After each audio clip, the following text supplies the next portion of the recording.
नमस्कार, ये रेडियो वर्षा है। वर्षा टाइम्स में आपका स्वागत है। प्रखंड प्रमुख के घर पर फायरिंग, मांगी 10 लाख की रंगदारी। निःशुल्क स्वास्थ्य शिविर में 210 रोगियों का किया गया स्वास्थ्य परीक्षण। हंस की खेती ने महराज को बनाया खास। स्कॉर्पियो की ठोकर से भोरे के टेंट व्यवसायी की यूपी में मौत। और पूर्वोत्तर रेलवे कर्मचारी संघ के मंडल अध्यक्ष एवं केंद्रीय सहायक मंत्री का चुनावी दौरा।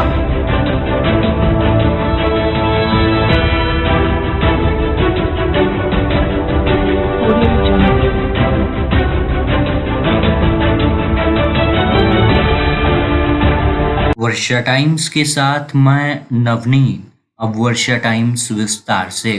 फुलवरिया संवाददाता त्रिलोकीनाथ दुबे के अनुसार स्थानीय प्रखंड प्रमुख रामपुर कला गांव निवासी रानी देवी के घर पर हथियार से लैस 6 की संख्या में अपराधियों ने फायरिंग करते हुए 10 लाख रुपए की रंगदारी मांगी है। साथ ही मांगी गई रंगदारी की रकम पूरी नहीं होने पर जान से मार देने की धमकी दे डाली है। फायरिंग के बाद अपराधियों ने 2.5 लाख रुपए का जेवर व 50,000 रुपए की लूट की। फायरिंग में प्रखंड प्रमुख बाल बाल बच गईं। हालांकि पुलिस ने फायरिंग की घटना से इनकार किया है। इसकी जानकारी देते हुए हथुआ एसडीपीओ आनंद मोहन गुप्ता ने पत्रकारों को बताया कि घटना के संबंध में प्रखंड प्रमुख ने फुलवरिया पुलिस को लिखित शिकायत की है। इसके आधार पर थाने में प्राथमिकी दर्ज कर ली गई है। प्राथमिकी में रामपुर कला चेरों टोला गांव निवासी चंदन यादव, देवेंद्र यादव, सुनील कुमार यादव, छोटेलाल यादव, बलराम यादव व रमेश यादव को आरोपी किया गया है। प्रखंड प्रमुख ने आरोप लगाया है कि हमारे गांव में सड़क के किनारे नाला निर्माण कार्य चल रहा है, जिसमें घटना के 2 दिन पूर्व हथियार से लैस हमलावरों ने नाला निर्माण कार्य को बाधित कर दिया था। उसके बाद समझा बुझाकर नाला निर्माण कार्य शुरू किया गया। इसी बीच गुरुवार की देर शाम अपराधियों ने घटना को अंजाम दिया। प्रमुख के पुत्र बसंत कुमार सिंह का तिलक समारोह आगामी 18 नवंबर को आयोजित है, जिसको लेकर घर वाले समारोह की तैयारी में लगे हुए हैं। घटना को लेकर प्रमुख का परिवार दहशत में है। पुलिस मामले की छानबीन कर रही है। उधर आरोपी चंदन यादव ने भी थाने में प्राथमिकी दर्ज कराई है, जिसमें प्रखंड प्रमुख के पुत्र बसंत कुमार सिंह, राजन कुमार सिंह व मंटू कुमार सिंह को नामजद किया गया है। फिलहाल इस पूरे मामले की छानबीन पुलिस कर रही है। क्षेत्र के पैकोली बद्दू गांव स्थित पंचायत भवन परिसर में शनिवार को ग्रामीण स्वास्थ्य सहयोग के तत्वावधान में निःशुल्क स्वास्थ्य शिविर का आयोजन किया गया, जिसमें विभिन्न क्षेत्रों के कुल 210 रोगियों का स्वास्थ्य परीक्षण करने के बाद निःशुल्क दवा का वितरण किया गया। शिविर में बीपी, शुगर व आंख सहित विभिन्न रोगों की जांच की गई। इसकी जानकारी देते हुए शिविर प्रभारी पप्पू कुमार ने पत्रकारों को बताया कि शिविर में अनुमंडलीय अस्पताल महाराजगंज सिवान के प्रभारी चिकित्सा पदाधिकारी प्रसिद्ध चिकित्सक प्रदीप कुमार सुमन, प्रसूति एवं स्त्री रोग विशेषज्ञ डॉक्टर मनीषा राज, नेत्र रोग विशेषज्ञ डॉक्टर के सिंह के अलावे स्वास्थ्य कर्मी व्यास कुमार सहित अनेकों ने अपना योगदान दिया। स्वास्थ्य परीक्षण के बाद रोगियों के बीच निःशुल्क दवा का वितरण किया गया। व्यवस्था में स्थानीय वार्ड सदस्य विनोद बैठा सहित अनेकों ने अपना पूर्ण सहयोग दिया। छठ बाद पूर्वांचल और बिहार के यात्रियों की वापसी के लिए पर्याप्त पूजा स्पेशल ट्रेन चलाई जा रही है। 10 नवंबर को भी पूर्वोत्तर रेलवे के गोरखपुर मुख्यालय सहित अलग अलग रूटों से देश के विभिन्न शहरों के लिए 46 पूजा स्पेशल ट्रेनें चलाई जाएंगी। आपसी रंजिश में चाकूबाजी में घायल युवक की इलाज के दौरान आज मौत हो गई है। परिजनों ने शव को सड़क पर रखकर जामकर आगजनी व हंगामा किया। सूचना मिलते ही मौके पर पहुंची पुलिस ने आक्रोशी परिजनों को समझा बुझाकर शांत कराया और प्रदर्शन को खत्म कराया है। पुलिस ने नामजद 5 आरोपियों में से 4 आरोपियों को पूर्व में ही गिरफ्तार कर जेल भेज दिया है। मीरगंज थाने के सिंघा टोला पंडितपुरा में बीते 6 नवंबर को 2 पक्षों में विवाद के क्रम में चाकूबाजी की घटना को अंजाम दिया गया था।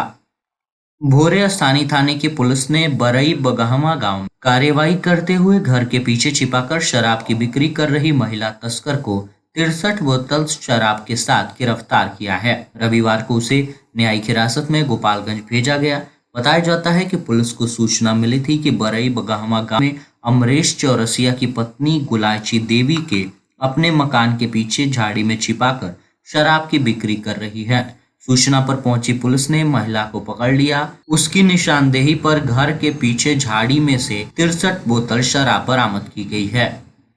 जिले के सदर प्रखंड के कररिया गांव निवासी मेघराज प्रसाद को खस की खेती ने उन्हें खास बना दिया है। जग हंसाई के लिए सुर्खियां बटोरने वाले मेघराज प्रसाद खस की खेती से अब सुर्खियों में आ गए हैं। तकरीबन 20 एकड़ रकबा वाले क्षेत्र में खस की खेती से सालाना 20 लाख रुपए की कमाई कर रहे हैं। वे उन किसानों के लिए प्रेरणा स्रोत बन गए हैं जिन किसानों की फसलें बाढ़ और सुखाड़ में बर्बाद हो जाती हैं। आज किसानों के लिए खस की खेती वरदान साबित हो रही है। गोपालगंज सदर प्रखंड के कररिया गांव के निवासी मेघराज प्रसाद की उन फसल किसानों में गिनती होती है जो लोगों के ताने बाने को दरकिनार कर अपने जज्बे के बलबूते आत्मनिर्भर बने हैं। मेघराज के पिता भी पेशे से किसान थे। वे अन्य किसानों की तरह ही पारंपरिक खेती पर निर्भर थे, लेकिन मेघराज प्रसाद की रुचि भी किसानी में रही और वे अपने पिता के पद चिन्हों पर चलते हुए प्राकृतिक दंश, कभी बाढ़ और कभी सुखाड़ के कारण कभी कभी मन इनका हतोत्साहित उठता था। तब उनकी पारिवारिक स्थिति काफी खराब रही। खेती बाड़ी से पूरा परिवार का बोझ भी भारी था और जीने के लिए काफी मशक्कत करनी पड़ी, जो अक्सर किसानों के साथ होती है। मेघराज उच्च शिक्षा हासिल नहीं कर पाए और वे नॉन मैट्रिक ही रह गए। पारिवारिक झांझवता के कारण उन्होंने मन में ठाना कि एक दिन खेती के कार्यों में इतिहास रचकर ही दम लेंगे। गूगल से उन्होंने खस की खेती के बारे में जानकारी हासिल की और स्वयं को चुनौतियों के दांव पर खड़ा कर दिया। खस की खेती बाढ़ प्रभावित इलाकों में ज्यादा लाभप्रद बताई गई थी और किसान उसकी खेती से अच्छा मुनाफा कर सकते हैं। तब मेघराज प्रसाद ने अरुणाचल में एक दोस्त से औषधीय पौधे के बारे में जानकारी ली और नेट पर सर्च कर कम दाम में बेहतर काम करने के लिए खस की खेती के प्रति मन बना लिया था। इसके बाद मेघराज प्रसाद ने लखनऊ के सीमैप रिसर्च सेंटर से 20,000 में 10,000 बीजों की खरीदारी की और अपने खेतों में लगाया। प्रारंभिक दौर में 1 बीघे में खस की खेती की, जिसमें 1 लाख की आमदनी हुई तो हौसला और बढ़ गया और आगे देखते ही देखते उन्होंने एक बार फिर पूरे जिले में इतिहास रच दिया है।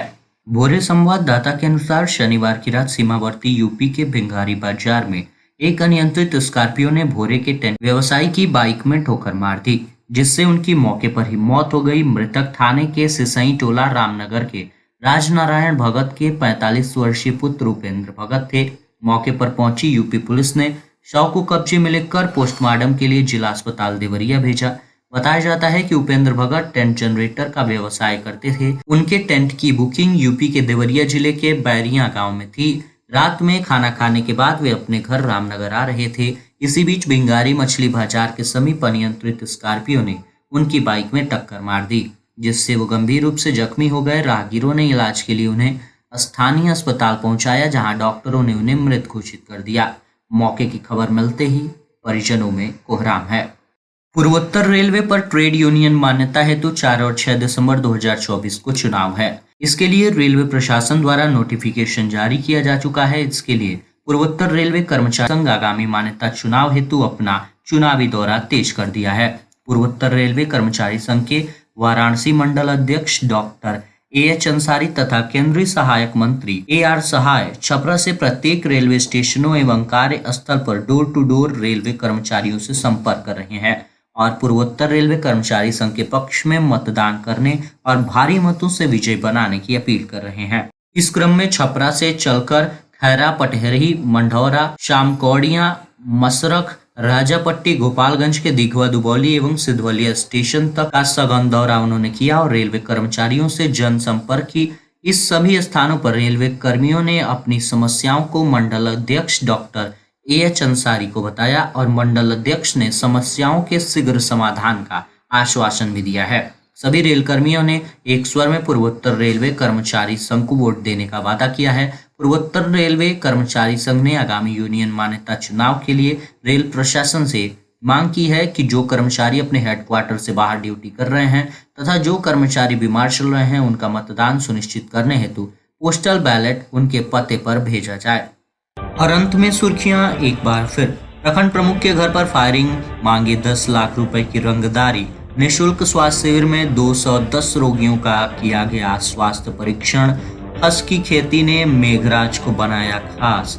स्कॉर्पियो की ठोकर से भोरे के टेंट व्यवसायी की यूपी में मौत और पूर्वोत्तर रेलवे कर्मचारी संघ के मंडल अध्यक्ष एवं केंद्रीय सहायता मंत्री का चुनावी दौरा।